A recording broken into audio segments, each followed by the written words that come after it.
Let's Mike, News at 8. Devinder Bambiha gang से जुड़े 3 कथित आरोपी मलेशिया से भारत डिपोर्ट किए गए हैं। पंजाब पुलिस ने केंद्रीय एजेंसियों की मदद से जसप्रीत सिंह उर्फ जस बेहबल, अजय सिंह और पवनदीप सिंह को दिल्ली एयरपोर्ट पर गिरफ्तार किया। पुलिस के मुताबिक तीनों पर हत्या, रंगदारी और लुधियाना ग्रेनेड हमले की साजिश से जुड़े होने के आरोप हैं। अजय और पवनदीप पर 2025 में लुधियाना में कथित ग्रेनेड हमले की योजना में स्थानीय लोगों को निर्देश देने का आरोप है। पंजाब पुलिस ने तीनों के कथित आईएसआई कनेक्शन की भी जांच की बात कही है। एजेंसियां अब उनके विदेश से संचालित नेटवर्क और संपर्कों को लेकर पूछताछ कर रही हैं। महाराष्ट्र में अमरावती जिला महिला अस्पताल के एनआईसीयू में तड़के भीषण आग लग गई। हादसा अस्पताल की तीसरी मंजिल पर हुआ, जहां उस वक्त 39 नवजात भर्ती थे। आग लगते ही एनआईसीयू में धुआं फैल गया और डॉक्टरों, नर्सों और अस्पताल कर्मचारियों ने तुरंत रेस्क्यू ऑपरेशन चलाया। अमरावती पुलिस कमिश्नर राकेश ओला के मुताबिक आग एनआईसीयू के एक कंपार्टमेंट में लगी, जहां 9 नवजात भर्ती थे। इनमें 3 की मौत हो गई, जबकि 6 को सुरक्षित निकालकर दूसरी जगह इलाज के लिए शिफ्ट किया गया।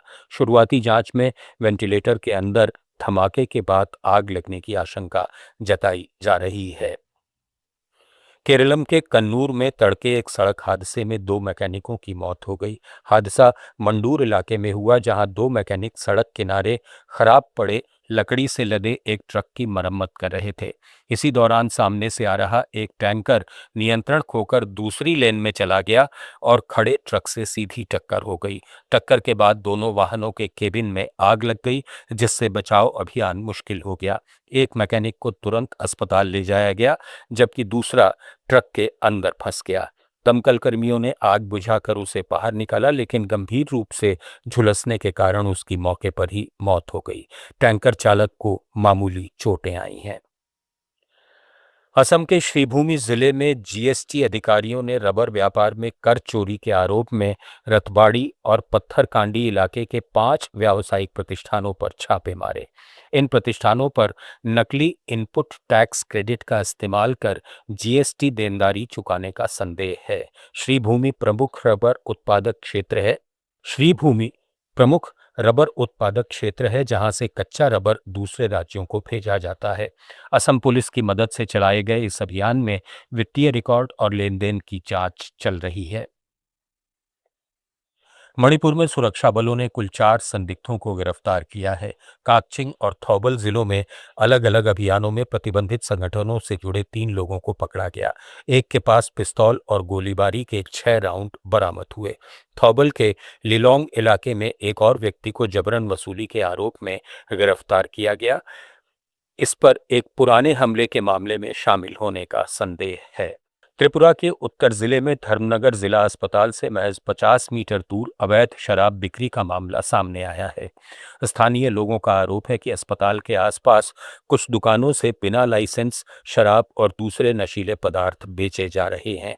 एक स्थानीय महिला समूह और कुछ लोगों ने कई दुकानों में जाकर अंदर से शराब की बोतलें और दूसरी सामग्री बाहर निकालकर सड़क पर फेंकी।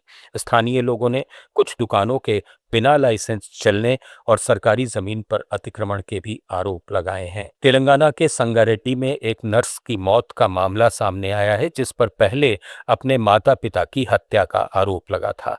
पुलिस के मुताबिक वो शांतिनगर के एक निजी हॉस्टल में रह रही थी और रात अपने कमरे में मृत मिली। शुरुआती जांच में आशंका है कि उसने एनेस्थीसिया की दवा का ओवरडोज लेकर आत्महत्या की, वही दवा जिससे उसके माता पिता की मौत का आरोप उस पर लगा था। जनवरी में विकाराबाद जिले के याचराम गांव में उसके माता पिता की संदिग्ध मौत हुई थी और जांच के बाद उसे गिरफ्तार किया गया था।